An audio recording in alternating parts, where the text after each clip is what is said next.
बिस्मिल्लाहिर्रहमानिर्रहीम। अस्सलाम वालेकुम नाज़रीन, मैं हूं इब्राहिम और आप देखिए लबे आज़ाद टीवी। मजलिस वहदत मुस्लिमीन के सरबराह राजा अल्लामा नसर साहब हमारे साथ मौजूद हैं। अस्सलाम वालेकुम सर। वालेकुम सलाम जी। सर, आपका बहुत बहुत शुक्रिया, अपने कीमती वक्त से वक्त निकाला। नाजरीन की और पूरी मुस्लिम उम्मा के लिए मैं एक खुशखबरी की, जब आप एक्सप्रेस वे से मरी जाते हैं तो आपको एक लाल माजरत के साथ अल्लामा साहब से मैं माजरत करूँगा कि मुग़ल आज़म टाइप की जो एक बिल्डिंग नज़र आ रही है, ये है बेसिकली एक यूनिवर्सिटी है जिसकी सरपरस्ती अल्लामा साहब ख़ुद ही कर रहे हैं और इसकी सरपरस्ती में ये ज़ेर तामीर है। तो ये ख्याल कैसे आया, ये यूनिवर्सिटी का जो असल किरदार है, इसका क्या किरदार रहेगा? सर अल्लामा साहब, ये यूनिवर्सिटी का जो ख्याल है, जो तासुर, ये कैसे आया और ये कौन बनवा रहे? बिस्मिल्लाहिर्रहमानिर्रहीम।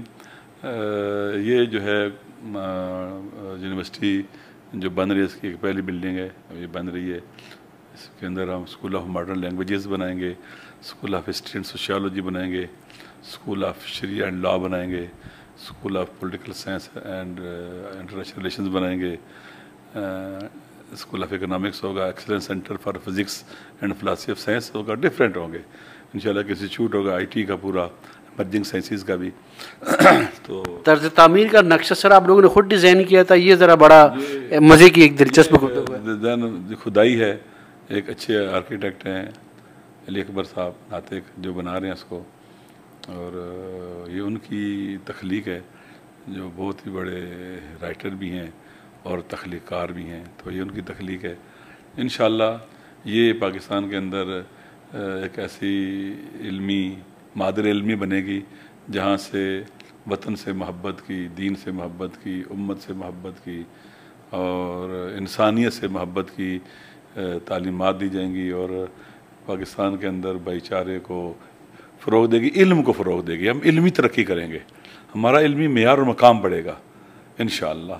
और इसमें क्वालिटी के हवाले से भी इंशाअल्लाह कोशिश करेंगे कि बेस्ट क्वालिटी हो एजुकेशन की, जो टीचर्स हों बेहतरीन टीचर्स हों, माहौल बेहतरीन हो इंशाअल्लाह।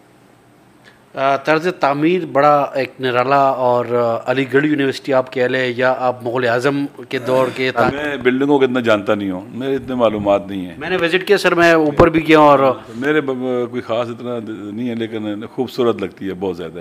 इंशाअल्लाह बाकी जो दीगर इंस्टीट्यूट की बिल्डिंग बनेगी, IT का इंस्टीट्यूट बनेगा, इमर्जिंग साइंसेस का इंस्टीट्यूट बनेगा, और इस तरह की चीज़ें बनेगी, वो भी बहुत खूबसूरत होंगी इंशाअल्लाह। और एक दीनी इल्मी मरकज़ भी बनेगा इंशाअल्लाह इसमें। इंशाल्लाह अगर ज़िंदगी रही तो इंशाल्लाह बशर्ते ज़िंदगी हम आएंगे। और इस यूनिवर्सिटी आखिरी मराहिल में सर कितना एक वक्त दरकार है? वैसे ये तो पहला इसका फेज़ है, ठीक है ना, फर्स्ट फेज़ है। इसके बाद इसका सेकंड फेज़ होगा, थर्ड और फोर्थ फिफ्थ फेज़ होंगे इसके।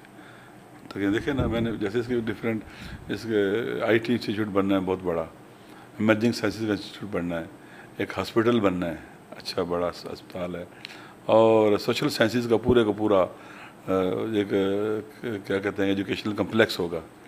यूनिवर्सिटी का एक बहुत बड़ा हिस्सा होगा जो सोशल साइंसेस का होगा, क्योंकि जिस कौम के अंदर सोशल साइंसेस मर जाती हैं वहाँ लीडरशिप मर जाती है। सोशल साइंसेस ही फ्यूचर की लीडरशिप देती हैं, सोशल साइंसेस ही मुआशरा बनाती हैं, ठीक है। बात ज़रा पॉलिटिकल और सियासी हो जाएगी, लेकिन यूनिवर्सिटी और तालीम के सेक्टर में हुकूमत की जिम्मेदारी होती है। आप अपनी मदद आपके तहत ये सवालिया निशान भी, और हुकूमत के लिए क्या मैसेज? देखें, हम तो एज बीइंग पाकिस्तानी चाहते हैं कि पाकिस्तान के अंदर अच्छे तालीमी इदारे बने जो क्वालिटी में भी बहुत अच्छे हों, ताकि पाकिस्तान के बच्चों को बेहतरीन तालीम के मौक़े मुहैया हों और वो आगे बढ़ सकें, और बहुत बाहर उनको ना जाना पड़े कि पाकिस्तान से बाहर जाएँ, नहीं यहीं पढ़ें और यहीं पढ़ के अपने कौम और मिलत की खिदमत कर सकें। तो ये हर एक की ज़िम्मेदारी है। पाकिस्तान की आबादी जितनी बढ़ गई है, तकरीबन 26 करोड़ के करीब चली गई है, और जो हमारी हुकूमत की हालत है और मुश्किलात हैं, इकनॉमिकली बहुत ज़्यादा मुश्किलात हैं, जो बजट रखा जाता है एजुकेशन के लिए वो बहुत कम है, वो हमारी ज़रूरतों को पूरा नहीं करता। और अभी तो आप देख लें कि बहुत ज़्यादा बच्चे जो स्कूल गोइंग एज में थे स्कूल नहीं जा सकते। प्राइमरी लेवल की एजुकेशन को बहुत अहमियत देनी पड़ेगी। मैंने जो मेरे मुखिर हज़रात जाने वाले उनसे एक बात की है, मिल बैठा हूँ कि आए हम ना पूरे पाकिस्तान में ना जहाँ जहाँ ज़रूरत है ना प्राइमरी स्कूलों का एक नेटवर्क बनाएं, वहाँ पढ़ाएं बच्चों को। प्राइमरी लेवल के बाद फिर मिडिल लेवल आगे बढ़ना है। अभी तो बहुत से इलाके हैं जहाँ बच्चा पहली क्लास में नहीं जाता, ہم نے ہمارے دوستوں نے جو ہمارے ساتھ ہم اکٹھے ہیں سندھ کے بعد علاقوں میں ہم نے اسکول بنائے ہیں، تو وہاں جب شروع کیا تو پرائمری کے شروع کرتے ابھی ہم انٹرمیڈیٹ تک پہنچ گئے ہیں وہاں پر. تو بچے جو ہے نا وہ دشمن نہیں ہوتے، بچے معصوم ہوتے ہیں، ان کو ان کا حق ملنا چاہیے. ان کے چاہے بنے ہوں، بچے دشمن نہیں ہوتے، بچوں کا حق انہیں ملنا چاہیے. انہوں نے کس سے دشمنی کی ہوتی ہے؟ وہ تو بیچارے بچے اور معصوم ہوتے ہیں، ہم ان کو کیوں دشمن کی نگاہ سے دیکھیں؟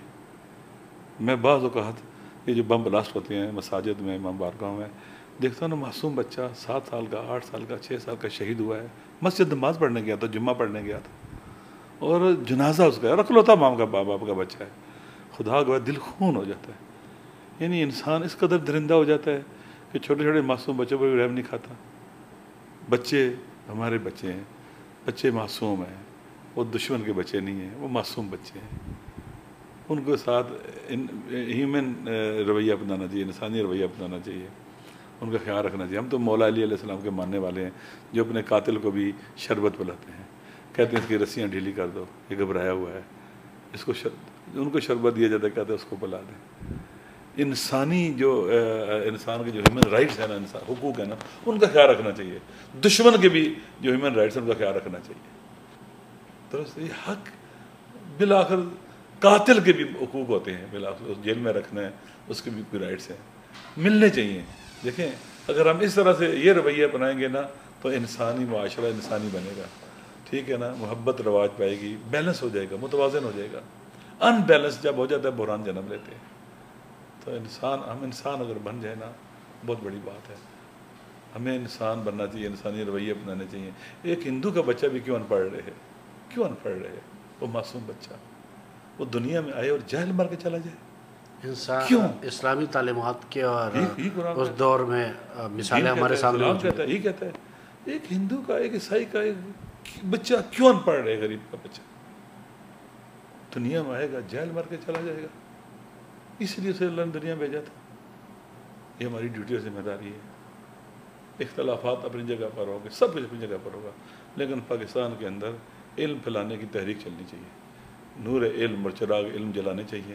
جتنی جہالتیں اور جاہلیتیں ختم ہوگی اتنا اس ملک کے اندر بہتری آنا شروع ہو جائے گی. علامہ صاحب بہت بہت شکریہ، اور آپ کے اس جذبے کو سلوٹ پیش کرتے ہیں. اور ناظرین ہمیشہ کی طرح دعا اور امید یہی ہے کہ ہمارا ملک پاکستان اور ہمارے ریاستی ادارے بہتری کی طرف جائے. اجازت دیجیے، اللہ حافظ.